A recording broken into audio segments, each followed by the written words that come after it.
என்னத்துக்கு இந்த பெண்கள் வந்து அரையும் குறையுமா இருக்க ட்ரெஸ்ஸையும், குளிக்கிற விஷயமும், அப்புறம் கெட்டி பிடிக்கிற விஷயம், உம்மா குடுக்குற விஷயம், இத மட்டும் ஏன் காட்டுறாங்க? இப்படிதான் அவங்க வந்து சம்பாதிக்கணுமா?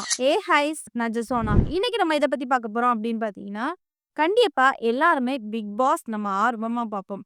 அந்த பிக் பாஸ கண்டிப்பா தடை பண்ணியே தீரணும். அப்படி நீங்க தடை பண்ணலன்னா, நாங்க மக்கள வச்சு போராட்டம் பண்ணுவோம். விஜய் டிவி இப்படிதான் பெண்கள வந்து அரையும் குறையுமாக விட்டு சம்பாதிக்கணுமா? அப்படிங்கிற மாதிரி ஒரு கட்சி தலைவர் வந்து சொல்லியிருக்காரு. அந்த கட்சி தலைவர் பேர் என்ன அப்படின்னு பார்த்தீங்கன்னா, வேல்முருகன் எம்.எல்.ஏ. அவரு சொல்லியிருக்காரு. அது என்ன கட்சி அப்படின்னு பார்த்தீங்கன்னா, தமிழக வாழ்வுரிமை கட்சி. சரியா? அவரு என்ன சொன்னாரு? ஒரு சில பாயிண்ட்ஸும் சொல்லியிருந்தாரு. அவரு என்ன சொல்லியிருந்தாரு? இத பத்தி நம்ம ஃபுல்லா இந்த வீடியோல பார்க்க போறோம். இந்த வீடியோக்குள்ள போறதுக்கு முன்னாடி, இந்த வீடியோ பத்தின கருத்து ஏதாவது உங்களுக்கு இருந்துச்சுன்னா கமெண்ட்ல சொல்லுங்க. ஏன்னா உங்களுடைய கமெண்ட்ட பார்த்துட்டு நாங்க நெக்ஸ்ட் வீடியோ இன்னும் பெஸ்ட்டா எடுக்கிறதுக்கு யூஸ்ஃபுல்லா இருக்கும். வாங்க வீடியோக்குள்ள போய் பார்த்து தெரிஞ்சுக்கலாம்.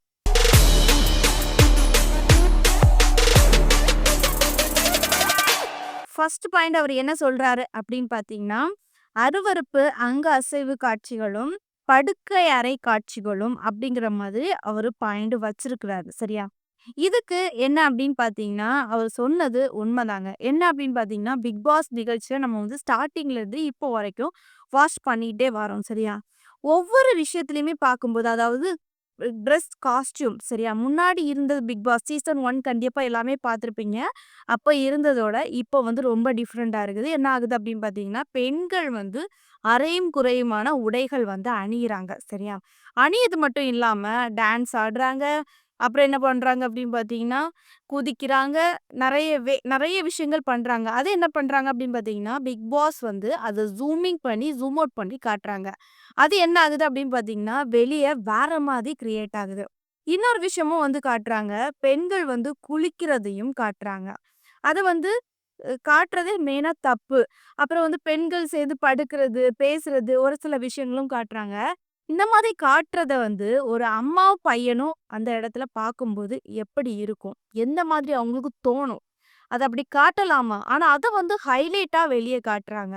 இந்த விஷயத்த அந்த கட்சி தலைவர் வந்து சொன்னது வந்து என்ன பொறுத்தவரைக்கும் கரெக்ட் தான். சரி அடுத்த பாயிண்ட் அவரு என்ன சொல்லியிருந்தாரு அப்படி நம்ம பார்த்தோம்னா, ஆண்கள் கட்டிப்பிடித்து முத்தமிடும் காட்சிகள் அப்படிங்கிற மாரி சொல்லியிருந்தாங்க.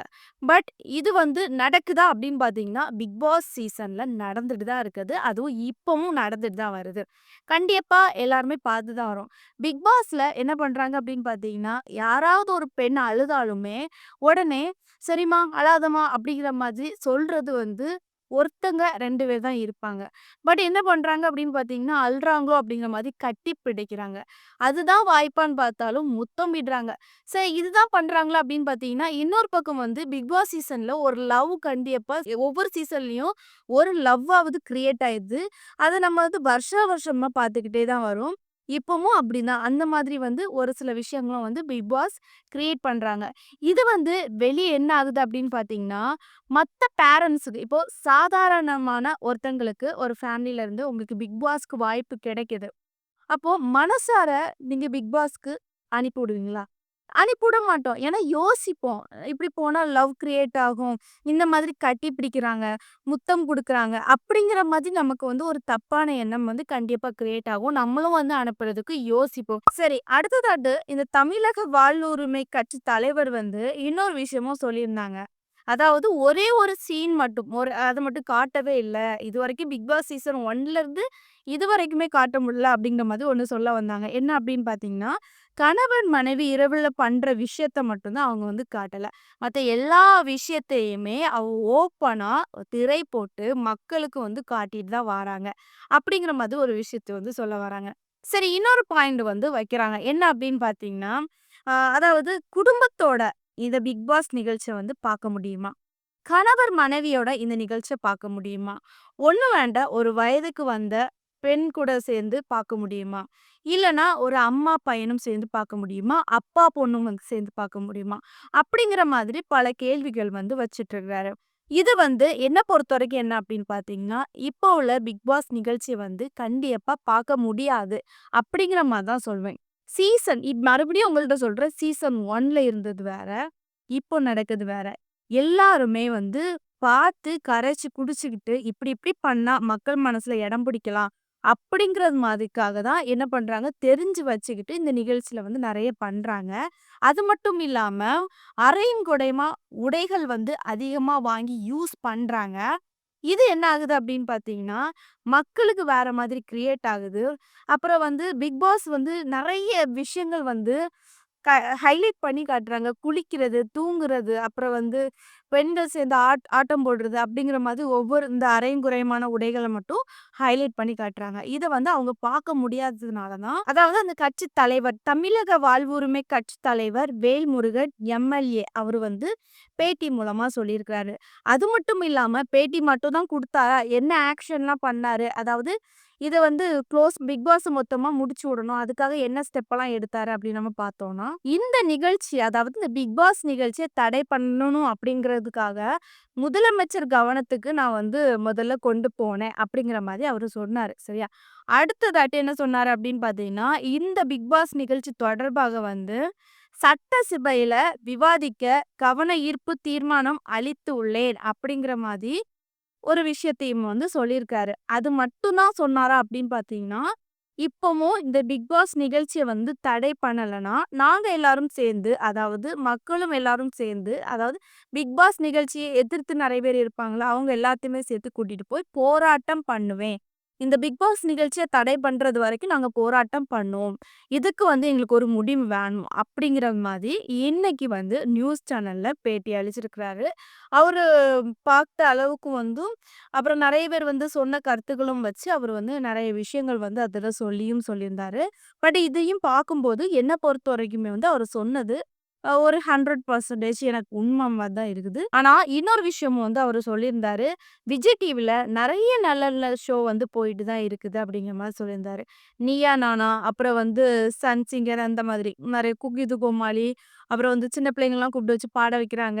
அப்படிங்கிற மாரி நெறைய ஷோக்கள் வந்து போயிட்டு தான் இருக்குது. பட் அது நல்லா தான் இருக்குது. காமெடி ஷோலாம் நடக்குது. பட் இந்த பிக் பாஸ் நிகழ்ச்சி மட்டும் தான் வேண்டாம். இது வந்து வேற மாதிரி கிரியேட் ஆகுது. இப்போ உள்ள ஜெனரேஷன் அத பார்த்து கெட்டு போறாங்க. அப்படிங்கிற மாதிரி சொல்றாங்க. பட் கண்டிப்பா அது நடந்துட்டு தான் இருக்குது. இப்போ உங்களுக்கு ஒரு கேள்வி தோணலாம். அதாவது பிக் பாஸ் நிகழ்ச்சிய வந்து தடை பண்ணுனா, வேற யாரும் வந்து மாடர்ன் ட்ரெஸ் போட மாட்டாங்களா? வேற யாரும் கெட்டு மாட்டாங்களா? அப்படிங்கிற மாதிரி உங்களுக்கு ஒரு கேள்வி தோணலாம். பட் எல்லாருமே இப்போ உள்ள ஜெனரேஷன்ல மாட துணிகள் போட்டு தான் இருக்காங்க. பட் பிக் பாஸ் நிகழ்ச்சியில வந்து அத ஓவரா காட்டுறாங்க. பெண்கள் வந்து மாடர்ன் ட்ரெஸ் அதிகமா போடுறத வந்து அத ஹைலைட் பண்ணி காட்டுறாங்க.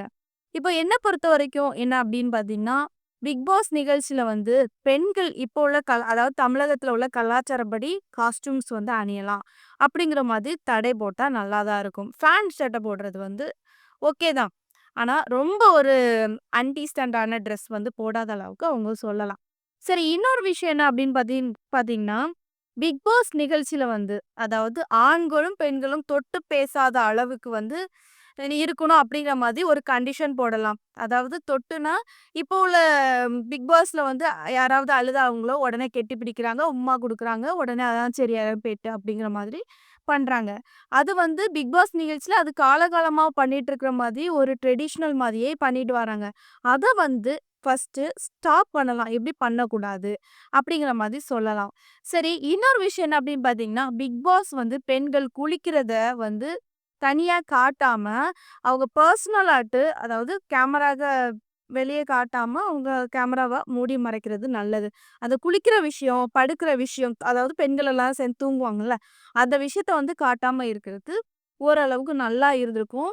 அப்புறம் இன்னொரு விஷயம் என்ன அப்படின்னு பார்த்தீங்கன்னா, பிக் பாஸ்னாலே எதுக்கு வராங்க? அவங்களுடைய குணத்த காட்டுறதுக்காகவ, மத்தபடி டாஸ்க் அவங்க எந்த அளவுக்கு விளையாடுறாங்க, அத வின் பண்ணி எந்த அளவுக்கு ஜெயிக்கிறாங்க, அதுதான் பிக் பாஸ் நிகழ்ச்சி. அந்த டாஸ்க் விஷயத்த வந்து ஹைலைட் பண்ணி காட்டலாமே. என்னத்துக்கு இந்த பெண்கள் வந்து அரையும் குறையுமா இருக்க ட்ரெஸ்ஸையும், குளிக்கிற விஷயமும், அப்புறம் கெட்டி பிடிக்கிற விஷயம், உம்மா குடுக்குற விஷயம், இத மட்டும் ஏன் காட்டுறாங்க? இப்படிதான் அவங்க வந்து சம்பாதிக்கணுமா? அப்படிங்கிற மாதிரி அந்த தலைவரும் கேட்டாரு. பட் எல்லாத்துக்குமே வந்து அப்படிதான் தோணிட்டு வருது. இந்த மாரி விஷயங்கள்லாம் வந்து அவர் தவிர்த்தாங்கன்னா, விஜய் டிவி தவிர்த்தாங்கன்னா, இனி என்ன ஆகும் அப்படின்னு பார்த்தீங்கன்னா, கண்டிப்பா எல்லா பேரண்ட்ஸும் ஆர்வமா பார்ப்பாங்க. இந்த பொண்ணு இப்படி டாஸ்க் செம்மையா விளையாடுது. இந்த பொண்ணு இப்படிதான் ட்ரெஸ் காஸ்டியூம் போடும். அழகா இருக்குது. சூப்பரா இருக்கு. கெட்டி பிடிக்க மாட்டாங்க. டச்சிங் இருக்காது. கிஸ் இருக்காது. லவ் இருக்காது. அப்படிங்கிற மாதிரி எல்லாருமே ஃபேமிலியா குடும்பத்தோட ரசிச்சு பார்ப்பாங்க. அப்பதான் ஒரு உண்மையா ஃபீல் ஆகும். நம்ம பொண்ணு இந்த நிகழ்ச்சியில வந்து விடணும். நம்ம பையனும் இந்த நிகழ்ச்சியில விடணும். கண்டிப்பா சாதிப்பான். அப்படிங்கிற மாதிரி கிரியேட் ஆகும். இந்த மாதிரி அவங்க வந்து தடை விதிக்கிறது நல்லது. பட் இந்த தலைவரும் பிக் பாஸே வேண்டாம் அப்படிங்கிற மாதிரி சொல்றாரு. சரி, இந்த வீடியோ பத்தி என்ன நினைக்கிறீங்க? பிக் பாஸ் வேண்டாம், தடை பண்ணா நல்லா இருக்குமா? இல்லனா இந்த மாதிரி கட்டுப்பாடுகள் பிக் பாஸ் நிகழ்ச்சியில பண்ணாங்க நல்லா இருக்குமா? அப்படிங்கிற மாதிரி உங்களுடைய கருத்த கமெண்ட்ல சொல்லுங்க. நெக்ஸ்ட் ஒரு வீடியோல சந்திக்கிறேன். பாய்.